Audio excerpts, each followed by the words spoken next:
Hey guys, welcome back to the Friday Vlog, where we discuss activity that goes on with the channel, current events, pop culture, technology, headlines in the news, and items of interest that come up during the week. If you're new to the channel, I'd like to welcome you here. If you're a YouTuber, I'd like to encourage you guys to go ahead and click on that watermark in the bottom right-hand corner. If you're a steamer or a DTuber, welcome to the Friday Vlog. Great to have you here. Consider giving me a follow. This way you guys, all of you, will be able to keep up with the current activity going on with the channel. You may recall last week we were discussing individuals on platforms who were both banned and censored. Now this week we're going to be talking about something entirely different. We're going to be talking about Martin Sellner, the Austrian, who is part of the New Right movement, his girlfriend, American Brittany Pettibone, independent journalist and commentator, along with Laurensouthern, author and journalist. Now these individuals were stopped, banned, and detained from entering the UK. And their stories are quite interesting because Martin was going to be delivering a speech at the famous Hyde Park, the area there known as Speaker's Corner. Now, you might be familiar with these individuals that have spoken there before, and that would be Karl Marx, Vladimir Lenin, and George Orwell. Now, Brittany was going to be accompanying Martin there, and she was also going to be talking to a very controversial figure known as Tommy Robinson, and another commentator and a YouTuber known as Sargon of Akkad. Now, when Martin and Brittany were first detained, they were there in, I believe, the Heathrow airport. And essentially what they were saying and what Lauren was saying is that the authorities were probably tipped off, knowing what their activity was going to be. Now, Lauren was going to be there to meet up with both Brittany and Martin, as well as do interviews with Tommy Robinson, and maybe Sargon of Akkad. I believe she was going to meet him as well. Now, Brittany and Martin were detained there in Heathrow, handcuffed, and then moved to an actual detention center, which was actually a jail. Now, of course, Martin was trying to get a flight out for them, which they are entitled to do. However, they weren't able to get out until Sunday.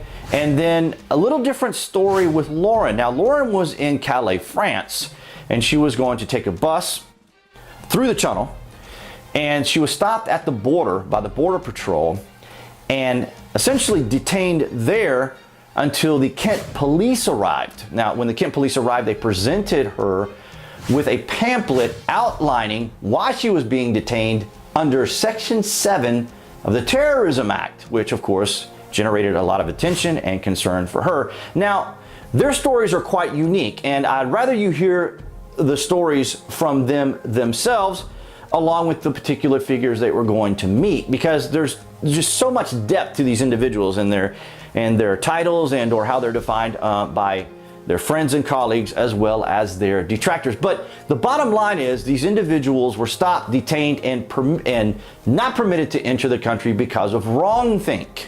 It's also important to note here that the particular religion and groups that they were going to discuss were not a race. Now, let's go ahead and take a look at what happened with Tommy Robinson. Now, the reason I mention this is because, remember, Brittany, Martin, and Lauren were going to present a danger to society there and or to themselves. However, let's look at the people who in particular they could have potentially offended and what these people actually do. What are you doing? What are you doing? What? What are you doing? What are you doing?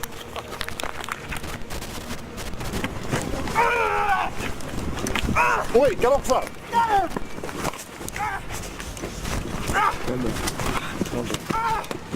You think that's cool?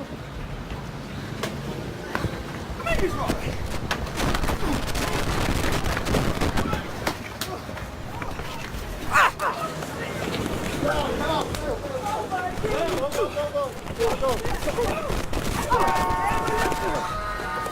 Oi!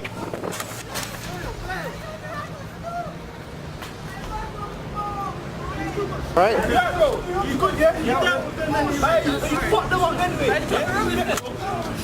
Fuck them up. You hold it up though, can't let. Hold it up. Yeah, man, I'll go. Don't even there. Don't even there. I don't know one guy didn't play. Run him still there? No. I don't know. No, but we need to get some fun. Bitch. Got my fucking camera. You alright there, Tommy? I'm alright, mate, yeah. Too many of them there. Pricks. Did they do anything? And then the police come.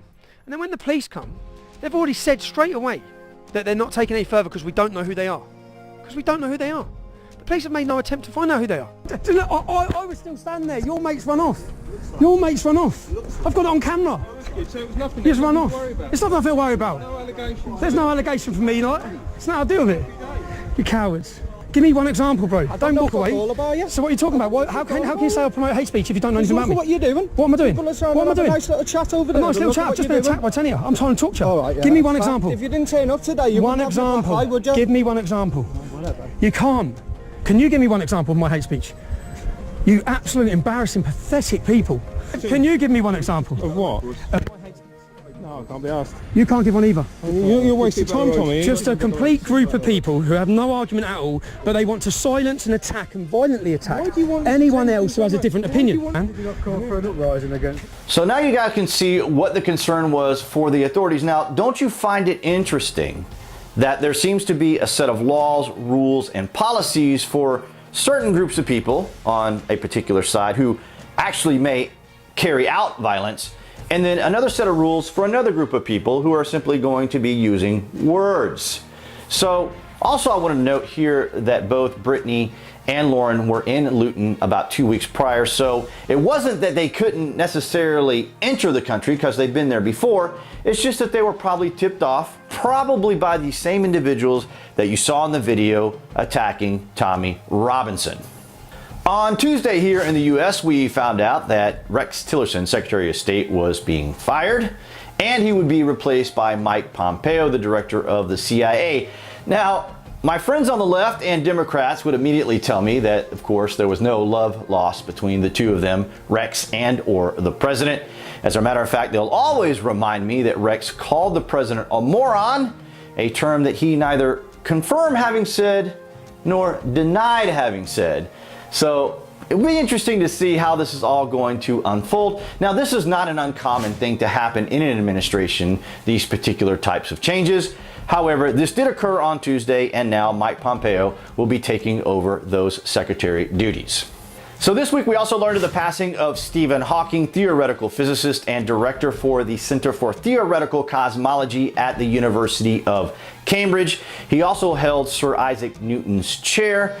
It's well known that Stephen Hawking did suffer from ALS, also known as Lou Gehrig's disease.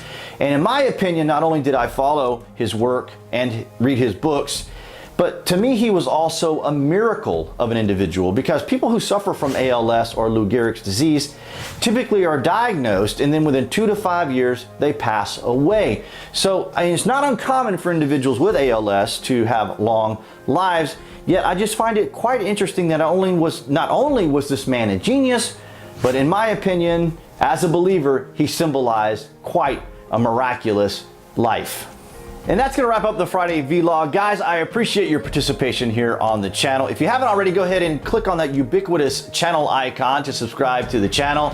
Steamers and DTubers, guys, thank you so much for your power-ups and support for the channel. And I will see you guys next Friday.